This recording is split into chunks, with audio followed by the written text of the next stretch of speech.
Nefertiti was the queen consort of the 18th dynasty ancient Egypt and the great royal wife of Pharaoh Akhenaten. In contemporary Western culture, Nefertiti is perhaps ancient Egypt's most famous queen, with the most surviving appearances on monuments and other artistic mediums. She was also known for her exceptional political power, her role in the radical religious shift to worship a single sun god, and her iconic limestone bust, which is one of the most copied works of the ancient Egypt art. This is the legacy of Queen Nefertiti. Nefertiti was born in 1370 before the Common Era in the city of Thebes in ancient Egypt. Her biological parents are unrecorded in official historical records, but strong evidence suggests that her father was It-Netje, the Egyptian courtier who later became the penultimate pharaoh Khepeo of ancient Egypt's 18th dynasty.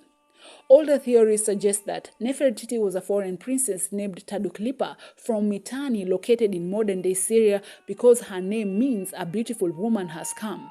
Yet this theory lacks solid proof.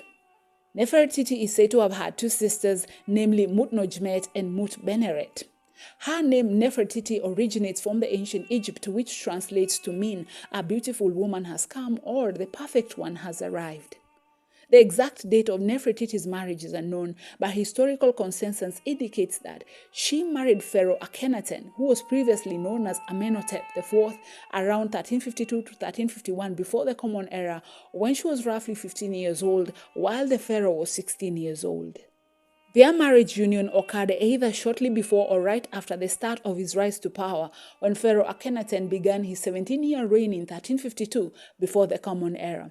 Another interesting fact about this royal couple was that Nefertiti's father It-Netje and Pharaoh Akhenaten's mother Queen Tie were both brother and sister, which means that both Nefertiti and Akhenaten were first cousins. And in those ancient times, it wasn't unusual for relatives to marry each other.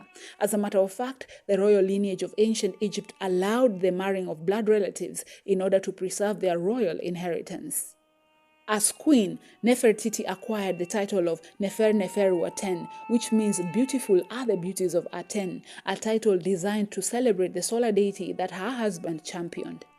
Aside from her official royal title, the queen bore other famous monikers, including the hereditary princess, the great of praises, the lady of grace, the lady of the two lands, the lady of all women, and the mistress of Upper and Lower Egypt. The union between Nefertiti and Akhenaten produced 6 daughters, a female royal contingent that enjoyed an unusual prominence during their reign. Their daughters' names were Meritaten, Meketaten, Akensepaten, Nefer Waten Tasherit, Nefer and Setepen. During their reign, Nefertiti and Akhetaten arguably enjoyed the wealthiest period of ancient Egypt.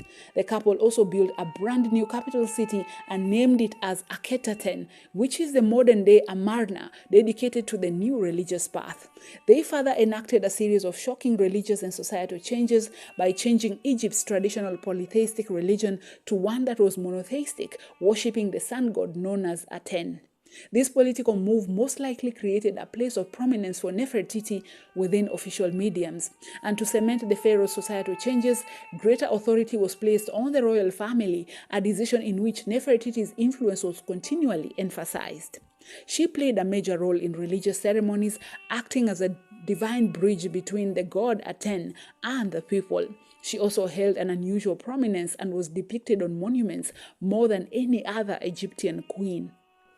But after the death of her husband Pharaoh Akhenaten in 1336 BC, his successors restored the traditional polytheistic religion, which was the core of Egyptian civilization, and in turn scrapped the remaining vestiges of Atenism from public records. Between the time of Pharaoh Akhenaten's last year on the throne and the time that Tutankhamun ascended the throne as pharaoh, the queen Nefertiti and her father It-Netje were the power behind the throne. And since both Nefertiti and Akhenaten did not sire male children, the pharaoh had a male child whom he named as Tutankhamun by an unnamed royal woman known as the Young Lady, speculated to be the daughter of Amenhotep III and Queen Tie, parents to Akhenaten, which means that Tutankhamun was the late pharaoh's son whom he had with his own sister. It was believed that Nefertiti vanished from historical records in the 12th year of Akhenaten's reign. It was suggested that she died from either an injury, a plague, or due to natural causes. Nonetheless, the circumstances of her death remain unknown, while other sources claim that she was possibly buried in the Amarna royal tomb. A 3,000-year-old famous bust sculpture of Nefertiti that was created by the sculptor Thutmose was found in 1912 and is now housed in the Neues Museum in Berlin. This famous artwork made her a symbol of classic beauty and feminine power. Nefertiti was widely regarded as a living fertility goddess, majorly because she was the divine bridge between God and men, who was also the great mother and a royal wife of the 18th dynasty Pharaoh Akhenaten.